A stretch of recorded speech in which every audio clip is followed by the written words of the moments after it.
and as my trial partner has told you, this is all a facade. It's been a facade since 2015. And the facade has continued, or attempted to continue, throughout the 2-3 weeks that we've been here on trial. Now, I'm sure a lot of people are familiar with these folks, the Turpins. Case out of California, where a couple was holding their 13 children in the house, ranged from ages of 29 down to 2.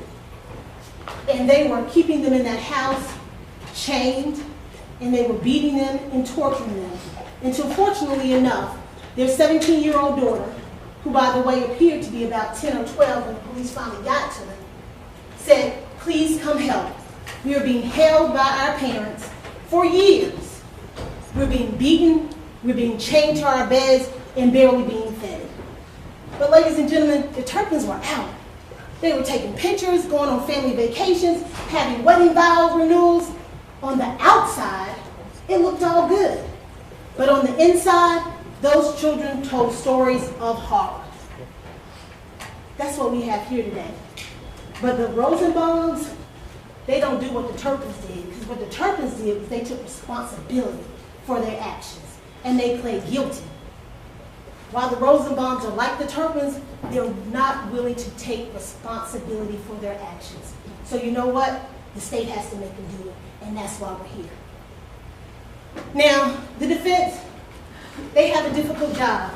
And like my trial partner, Mr. Chase, I once had that job, believe it or not. I was a defense attorney. And it's a difficult job. Ms. Moe has a difficult job because she has to get up here and try to convince you that these people are good people. That's difficult. They want to tell you that, oh, don't believe all these credible witnesses that have come forward. Believe these unworthy of belief people that have come forward. And I'm going to talk to you about that later on. Her body had started to heal, and so she can use her arm. Doesn't mean that it wasn't broken, because we all know it was broken because we looked at the x-rays. And like I said, he's not charged just because we charged his wife. He's charged because he is responsible.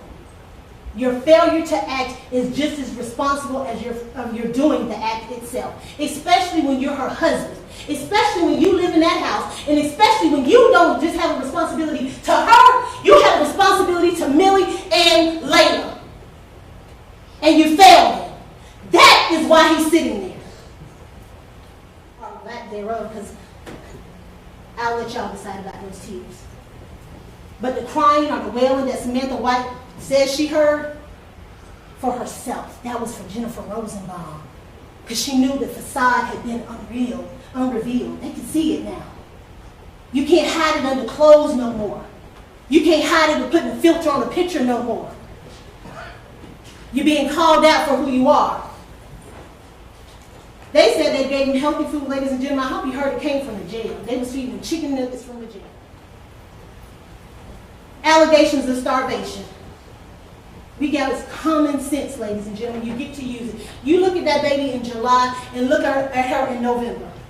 Just to the eye, there's a difference. What did Ms. Lambert tell you? That's not the baby that I gave them in July. But don't just believe me. Don't believe Ms. Lambert.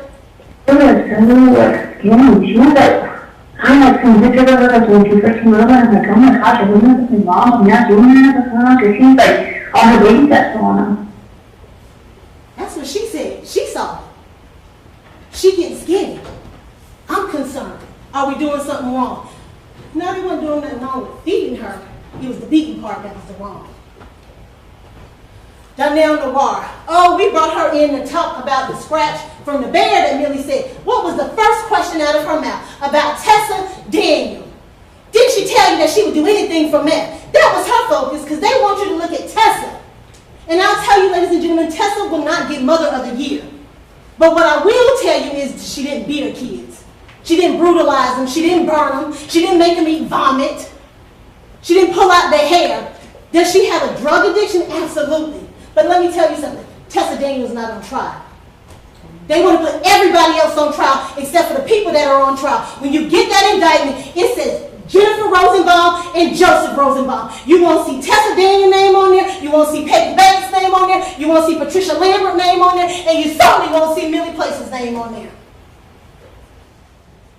Daycare, seatbelt, orange juice, diaper rashes, bikes, jumping on the bed. And jumping on the bed, ladies and gentlemen, we're not talking about multiple jumps. She got bruises in the front of her head, on the top of her head, on the side of her head, on the back of her head. It's unbelievable. It's unreasonable to think that that's what happened. And yesterday it was a kicker, and sometimes I try not to let my emotions get to me, but when they said it came, too much. It's despicable. It's distasteful. But that's what they're doing, because that's who they are. And I think the most despicable thing of all, Millie is a liar. That's what they said, ladies and gentlemen. They brought witness after witness after witness to call that baby a liar. She told Walkers, I have 2 children. My son lies about cleaning up his room and brushing his teeth every day. He turned 13 today and he's still doing it. But does that mean if he comes and tells me that somebody did something to him to hurt him, that I'm going to say, well, you know, you lied about that, so you must be lying about this? That's unreasonable. What's credible in this case? But you should believe. I thought Ms. Moore said some real interesting things. She stood up in here open and still lying when to tell you about evidence that was never testified to. The defendant is more than happy to talk. She talked to everybody. I will submit to you, every time she opens her mouth, a lie comes out. And if they lie about the little things, they'll lie about the big things. And that's exactly what they do. First of all, I hope y'all notice, because what you get to evaluate is the demeanor. Did you see her attitude? And Miss Andrews is as nice as one of us all sitting at that table. Giving her attitude from the moment she asked her a question. Because you get defensive when you're getting ready to lie. She lived 30 miles away, which probably, you know, in Atlanta traffic, an hour drive, but she wouldn't take shit up here all the time. We going to all these events. She lying. She stayed with them last night. They didn't talk to each other. They drove in the car. They didn't talk to each other. Stop it. A lie. A lie, a lie, a lie. But it's a picture of those girls in that backyard, and I want you to look at it, because it's hard to flip back and forth. I want you to see if you see a picture. When they out there with their bathing suits on, is there a ladder leaning up against anywhere? It's not, because it didn't happen. But what I found very important was, she said, nah, that's not what that rooms look like to me. But what I found, they didn't ask her, well, did you call DFAX? Did you call the police? You've known, I think it was her sister, I'm starting to lose track, it's been a long 3 weeks. But that happened in 2015. You know your friend, your family member, your sister is sitting here charged with murder and child abuse. You never say, let me call somebody and say, hey, wait a minute. Those injuries on Millie, that happened the day before. To the prosecutor, go be a defense attorney. Summer Wells. We finna have it. She finna come in, she finna tell it to us all. First of all, I hope y'all notice, because what you get to evaluate is the demeanor. Did you see her attitude? And Miss Andrews is as nice as one of us all sitting at that table. Giving her attitude from the moment she asked her a question, because you get defensive when you're getting ready to lie. She lived 30 miles away, which probably, you know, in Atlanta traffic, an hour drive, but she wouldn't take shit up here all the time. We going to all these events. She lying.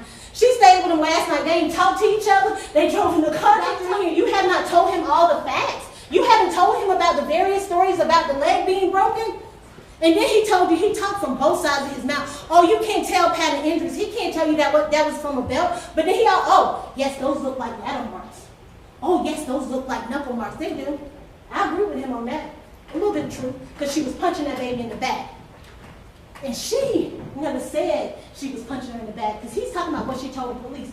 Pat, pat, pat, pat. That's not going to give you the knuckle bruises that baby had. Oh, the gripping around the waist, those are fingertips. You'll have the pictures back there. That don't look like no fingers. Loose, linear marks. You get to listen to her statement. You hear it. Those are her words. They want to start making things to conform to the evidence. And I think the most disgraceful thing, he wanted to fool y'all and say y'all don't have common sense and y'all don't know what a scar looked like. That's an impression from a diaper. They didn't do that because that's not what happened. Lies. The patterns, ladies and gentlemen, you get to look. A ladder looks like that. Those lines are going like this. It's not consistent because she didn't fall off the ladder. What happened is that Jennifer Rosenbaum, when she wasn't getting dressed on time, hurry up! Bam! That's what it's consistent with. 2 years old. You want to talk about loss? She lost her life because you are evil, cruel. How can you look at a 2-year-old and pick up your foot, your hand, a belt, and inflict the kind of injuries and pain that you did? A nightstick injury is what they call that break to her arm. A nightstick injury. And you didn't even go get it fixed. Despicable. She want to come in here and say, oh, they went to graduations, they went to weddings. Let me tell you something. There are so many milestones in Laila's life that she will never get to see. My son turned 13 years old today.